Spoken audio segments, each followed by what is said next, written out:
जय श्री कृष्णा। आइए सुनते हैं भाद्रपद के 14वें दिन की कथा। श्री सुखदेव जी कहते हैं, एक बार अर्जुन तीर्थ यात्रा के लिए पृथ्वी पर विचरण करते हुए प्रभास क्षेत्र पहुँचे।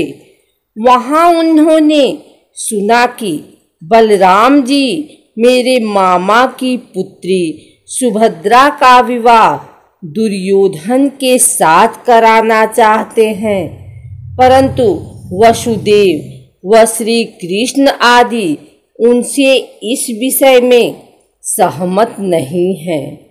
अब सुभद्रा को पाने की अर्जुन के मन में लालसा जागृत हो गई।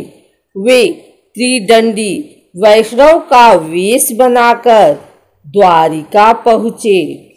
अर्जुन सुभद्रा को प्राप्त करने की इच्छा से द्वारिका में 4 माह तक रहे। एक दिन बलराम जी ने उन्हें आतिथ्य के लिए निमंत्रित किया।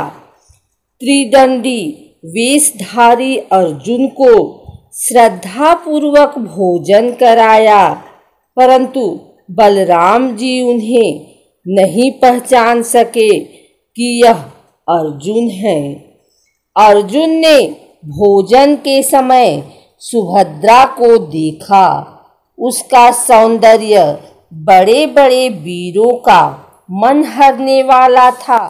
अर्जुन ने सुभद्रा को पत्नी बनाने का दृढ़ निश्चय कर लिया। अर्जुन को देखकर सुभद्रा ने भी मन ही मन उन्हें पति बनाने का निश्चय कर लिया। एक बार सुभद्रा देव दर्शन के लिए रथ पर सवार होकर द्वारिका से बाहर निकली। उसी समय महारथी अर्जुन ने देवकी, वसुदेव और श्री कृष्ण की अनुमति से सुभद्रा का हरण कर लिया।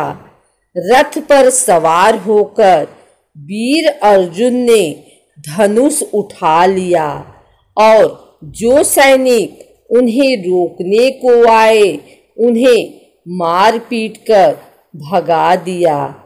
यह समाचार सुनकर बलराम जी बहुत बिगड़े।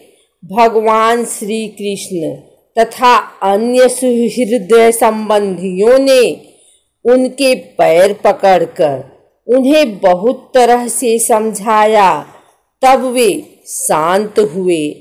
इसके बाद बलराम जी ने प्रसन्न होकर वर वधू के लिए बहुत सा धन सामग्री, हाथी, रथ, घोड़े और दास दासी दहेज में दिए।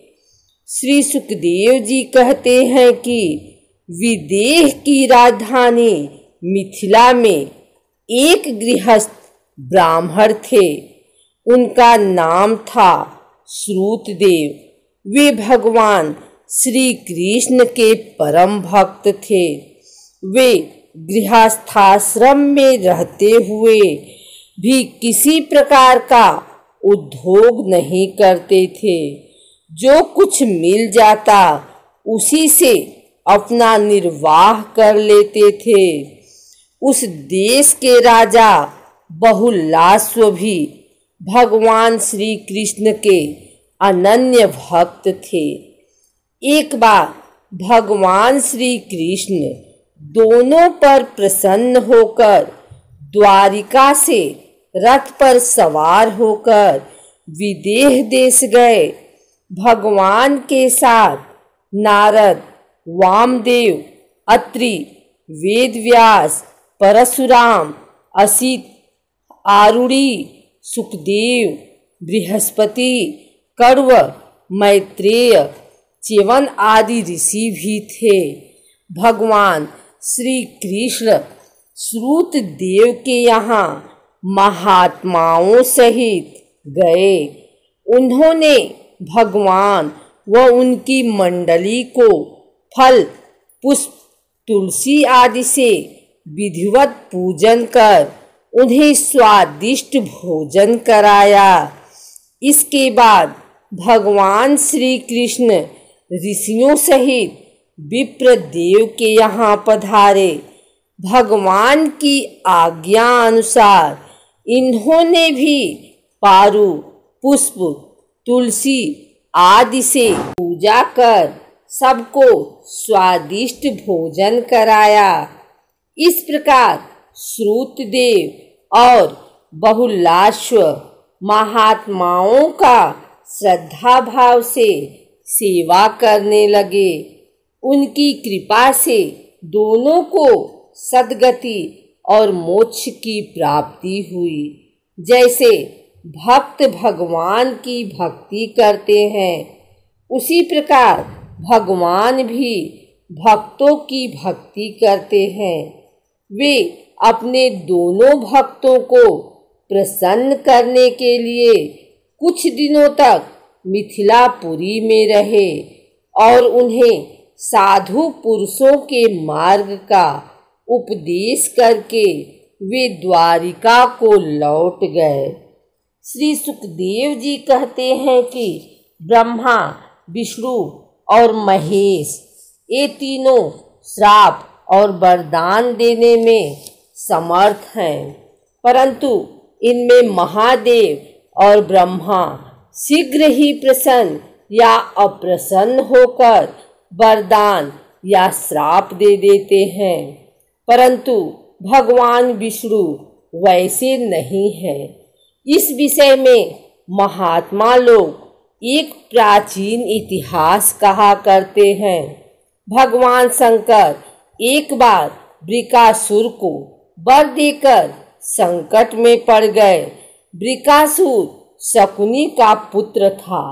उसकी बुद्धि बहुत बिगड़ी हुई थी। एक दिन कहीं जाते समय उसने देवर्षि नारद को देख लिया। उसने देवर्षि नारद जी से पूछा, तीनों देवताओं महेश, ब्रह्मा, विष्णु में से शीघ्र प्रसन्न होने वाले देवता कौन है? देवर्षि ने बताया, शीघ्र प्रसन्न होने वाले देवता महेश है।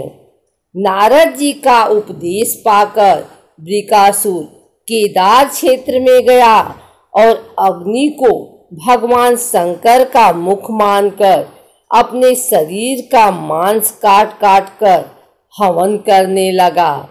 इस प्रकार 6 दिन उपासना करने पर भी जब उसे भगवान शंकर के दर्शन नहीं हुए तो उसे बड़ा दुख हुआ। 7वें दिन केदार तीर्थ में स्नान करके उसने अपने भीगे बाल वाले मस्तक को कुल्हाड़ी से काटकर हवन करना चाहा।